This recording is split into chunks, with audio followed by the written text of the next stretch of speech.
Okay जी, हम पढ़ रहे हैं corporate planning 6.3 last topic of A2 syllabus. Corporate plan क्या होता है? Corporate plan is a plan that contains details of central objectives of the business and the strategies to achieve those. ये जो plan है ये क्या कहलाता है? कारपोरेट प्लान कहलाता है। ओके, कारपोरेट प्लान के कंपोनेंट्स क्या होते हैं, इस पर जरा बात करने की कोशिश करते हैं। कौन सी चीजें इसमें इंक्लूडेड होती हैं? सबसे पहले the overall objectives,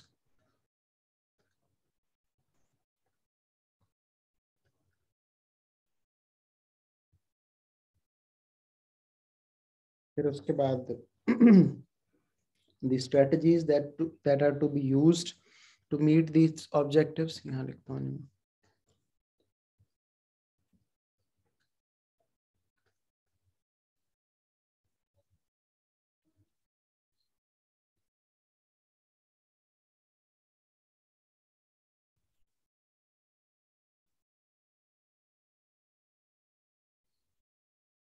The strategies that are used to meet those objectives।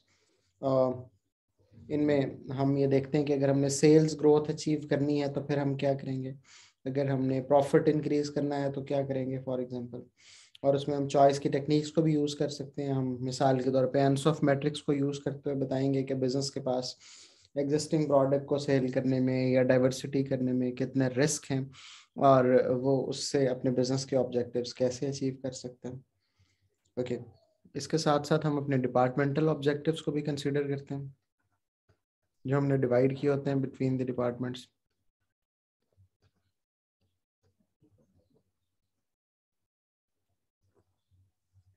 तो ये कुछ एलिमेंट्स हैं कारपोरेट प्लान के। अगर हम एक कारपोरेट प्लान बनाते हैं तो उसके पोटेंशियल बेनिफिट्स हमें क्या मिलते हैं?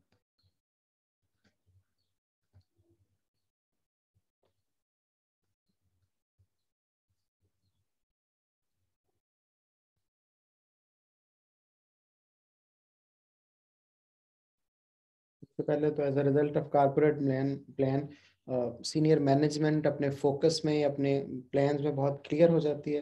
तो हम इसको लिख सकते हैं the clarity of focus of the senior management. The clarity of focus of senior management.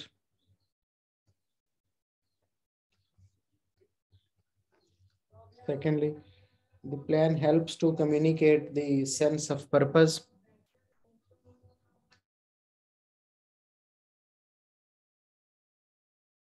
जी, हम बात कर रहे थे कि benefits और limitations of corporate plan क्या हैं। So the first benefit that we obtain from the corporate plan, making of corporate plan, is that the focus, clarity of focus of the senior management increases। उनको exactly पता होता है corporate plan बनाने के बाद कि this is the road map that they are going to opt, और ये काम उन्होंने करना है।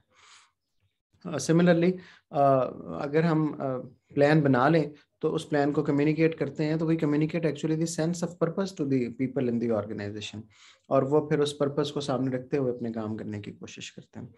फिर प्लान की हेल्प से we can make a control and review process more effective. हम टारगेट्स देते हैं प्लान के नतीजे में, और वो जो फिर टारगेट्स हैं उनको रिव्यू करते हैं whether the people are working according to those targets, और क्या वो अचीव भी हो रहे हैं या नहीं। और फिर plan itself is a very useful exercise. Management जब कोई ऑर्गेनाइजेशन को प्लान कर रही होती है तो वो डिफरेंट एनालिसिस से गुजरती है, मिसाल के तौर पे स्वॉट, पेस्ट वगैरह। तो उसको भी ऑर्गेनाइजेशन की स्ट्रेंथ, वीकनेसेस, एक्सटर्नल जो इन्फ्लुएंसेस हैं उनके बारे में एक क्लैरिटी ऑफ आइडियाज हो जाती है। खुद अपनी ऑर्गेनाइजेशन के बारे में पता चल जाता है where we are good and where we are not.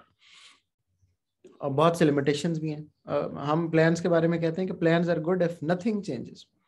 अगर तो बिल्कुल स्टैटिक मार्केट है जिसमें किसी किस्म की तो चेंजेस नहीं हो रहे हैं तो plans are very good, they go in a very good way, और हम जो अचीव करना चाहते हैं वो हो भी जाता है। लेकिन the problem is markets are very dynamic. वो तो उनमें हर वक्त कुछ ना कुछ चीज़ें चेंज हो रही होती हैं। तो इट कैन नॉट हैपन कि हम कोई चीज़, कोई प्लान बना लें और फिर वो उसी तरह से चलता रहे। उस बहुत लिमिटेशंस आ जाती हैं। फिर हमें पता है it's a time taking process बहुत ज़्यादा, और फिर it requires lots of management expertise. और ज़रूरी नहीं है कि ऑर्गेनाइजेशंस के पास इतने एक्सपर्ट मैनेजर्स हों भी सही जो बहुत ज़्यादा सक्सेसफुल प्लान्स उनको बना भी सकें। And finally the managers focus can change. Manager ज़ाहिर है प्लान बनाने के लिए तो ऑर्गेनाइजेशन में डायरेक्टली नहीं होते, हो सकता है कुछ हो भी, लेकिन जनरली मैनेजमेंट तो मैनेजर्स अपने डिपार्टमेंट्स के हेड होते हैं, सुपरवाइजर्स होते हैं, वो अपना अपना काम कर रहे होते हैं। तो इट्स नॉट द केस कि वो अपना काम छोड़ के प्लान्स की तरफ लग जाएंगे तो उनका कोई नुकसान नहीं होगा। उनका अपने जो ऑर्गेनाइजेशन हैं, जो डिपार्टमेंट्स हैं, अपने जो काम है उनसे वो डीफोकस हो जाएंगे, और इसके रिजल्ट्स ऑर्गेनाइजेशन के लिए कुछ अच्छे नहीं निकल सकते। तो this was the corporate plan और उसके एडवांटेज और डिसएडवांटेज।